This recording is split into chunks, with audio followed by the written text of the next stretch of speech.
Assalamualaikum warahmatullahi wabarakatuh. Yang terhormat Bapak Ahmad Koni selaku dosen pengampu mata kuliah bisnis internasional serta teman-teman mahasiswa.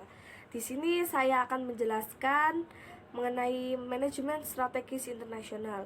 Sebelumnya saya akan memperkenalkan anggota kelompok kami. Yang pertama dengan saya sendiri, Jiarwadatul Ais, NIM 200301218. Yang kedua ada Lulu Hidayatus Solihah, NIM 200301202. Materi pertama mengenai pengertian manajemen strategis internasional. Pengertian manajemen strategis internasional adalah proses yang komprehensif dan terus berlangsung yang bertujuan untuk merumuskan dan mengimplementasikan strategi yang membuat perusahaan mampu bersaing secara efektif di dunia internasional. Proses pengembangan manajemen strategis internasional sering disebut perencanaan strategis. Perencanaan strategis biasanya menjadi tanggung jawab eksekutif tingkat atas di kantor pusat perusahaan dan manajer senior di cabang operasional perusahaan domestik luar negeri. Faktor-faktor yang mempengaruhi manajemen strategis internasional.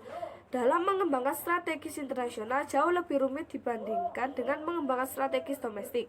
Manajer yang mengembangkan sebuah strategi untuk perusahaan domestik harus berhadapan dengan beberapa faktor yang mempengaruhi manajemen strategis internasional, yaitu bahasa, budaya, politik, ekonomi, campur tangan pemerintah, tenaga kerja, hubungan tenaga kerja, keuangan, riset pasar, iklan, uang, dan yang terakhir transportasi atau komunikasi.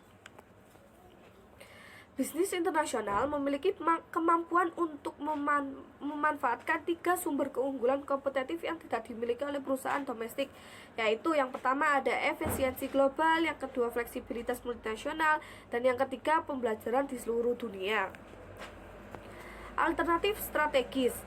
MNC biasanya mengadopsi salah satu dari 4 alternatif strategis dalam usahanya untuk menyeimbangkan ketiga tujuan, yaitu 1. Strategis replikasi asal, 2. Strategis multidomestik, yang ketiga strategis global, dan yang terakhir pendekatan keempat yang tersedia bagi perusahaan-perusahaan internasional adalah strategis transnasional. Komponen strategis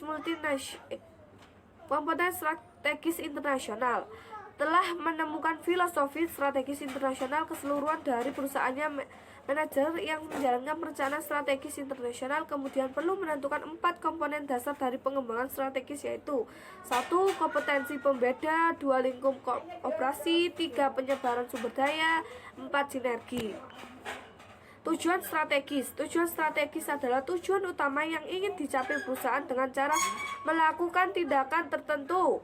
Berdasarkan definisinya, tujuan-tujuan harus dapat diukur, dapat dikerjakan dengan mudah, serta memiliki batasan waktu. Contoh, Disney menentukan tujuan strategis untuk Disneyland Paris, mengenal perkiraan pengunjungan, pendapatan, dan lain-lain. Akan tetapi, seperti yang penyair Skotlandia Robert Boom katakan, rencana terbaik meletakkan tikus dan laki-laki sering menjadi serba salah. Sebagian permasalahan yang diakibatkan kondisi keuangan taman bermain muncul karena belum terpenuhnya tujuan perusahaan. Mempertimbangkan informasi terbaru secara menyakitkan dari tahun pertama pengoperasian taman bermain yang tidak menguntungkan.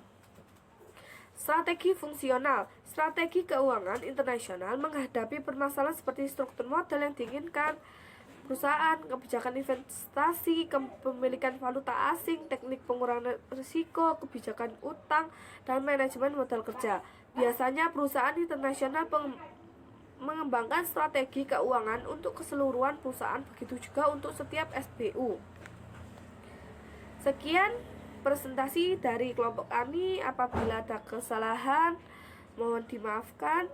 Jika ada pertanyaan atau sanggahan mengenai materi yang kami sampaikan, bisa ditulis di WA grup. Terima kasih.